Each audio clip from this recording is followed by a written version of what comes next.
Right, welcome back. And in this section, we're going to talk about the NLP communication model. So according to Hungarian biologist Mihaly Csikszentmihalyi in his book Flow, he said we get bombarded by around 2 million bits of information per second, which come into us through our input channels. Now, scientists now say that it's probably more than 11 million bits of information. But so what he said is that we can only process around 134 bits of information per second. And of course, my 134 bits of information out of that potentially 11 million can potentially be totally different to your 134 bits of information. You see, because I delete, generalize, and distort my information differently based on my internal filters than you may. So what happens is we have this external event, and that event then comes to us, these 11 million bits of information, and we take that in through our visual, our auditory, kinesthetic, olfactory, which is smell, and gustatory, which is taste. And so out of that 11 million bits, that runs through our internal filters. And our internal filters would be time, space, matter, energy, our language, our memories, our decisions, our meta programs and personality types, our values and beliefs and our attitudes.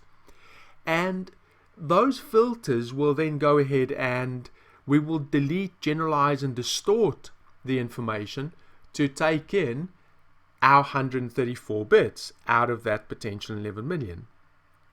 And so deletion occurs when we selectively pay attention to particular aspects of our experiences and not to others. Like driving down the road.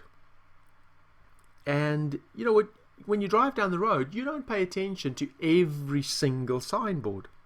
Similarly, have you ever noticed that there's a new building or something that you hadn't noticed before, and yet it was there all the time?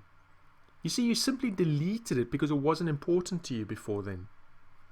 And without deletion, we would be faced with far too much information for our conscious mind to actually handle. Now, distortions happen when we make shifts of data in our sensory data by making misrepresentations of what's real. For example, this can happen when we mistake somebody for someone else, or imagining how somebody might look even before you have ever met them. Now, generalizations is where we draw like conclusions about someone or something based upon previous experience. To generalize can actually help us to learn by taking information we have and drawing conclusions about the meaning of the effect of those conclusions.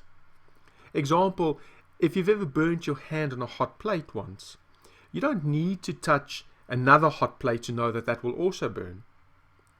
Now, the unfortunate side is this can also cause us to form limiting beliefs about ourselves and, of course, our capabilities based on previous failure.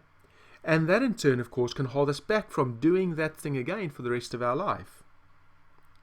So we delete, we generalize, we distort the incoming information, and we then go ahead and we form an internal representation. Now that internal representation is based on one of 6 things that we can do in our head. We create pictures, sounds, feelings, taste, smells, and of course the self-talk. And so, example of that, if I asked you to think of somebody that you really love, you may have a picture of that person in your mind. You may be able to smell their smell or feel what it feels like to give them a hug, or you might be imagining saying something to them or them saying something to you. Or you might say something to yourself about how you feel about that person. And so those are examples of how this internal representation can be made up. Now, of course, remember that that's based on my 134 bits of information, which can be totally different to yours. You see, people can go to the same party and have different experiences because they delete, generalize, and distort the information based on their own internal filters. And so that internal representation is then coupled with our state and coupled with our physiology to determine our external behavior. So our state would be happy state, sad state, and so forth, where physiology would be, how do you stand? How do you carry yourself? Are your shoulders leaning forward and you slouching, or are you standing up proud, shoulders back, chest out? In fact, let's do this as an example, if it's safe to do so. Why don't you go ahead and lean over your legs, over your knees. So as you do that, have your arms hang down beside your legs. You can do this seated or standing. And as you do that, I want you to breathe out and really slouch. Have your shoulders lean forward. And think of a time when, you really just were not interested in doing anything. And you breathe out and your shoulders are slouching and you get that feeling of really not interested. And then say to yourself in this tonality, I feel really awesome. And notice how congruent that is. Do you actually feel awesome? Well, probably not. So let's just shake that off.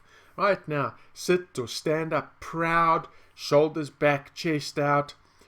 Really think of a time when you did feel so amazing and say to yourself, I feel awesome. And just notice the difference. You see, if we can control our state or our physiology or our internal representations, then we can actually change our external behavior. So that's really interesting, because it goes to show that we actually are in charge of our mind and we can control our state at any point in time, and so therefore we can actually control our behavior. So that's just a brief overview of the NLP communication model. In the next section, we're going to be talking about perceptions projection.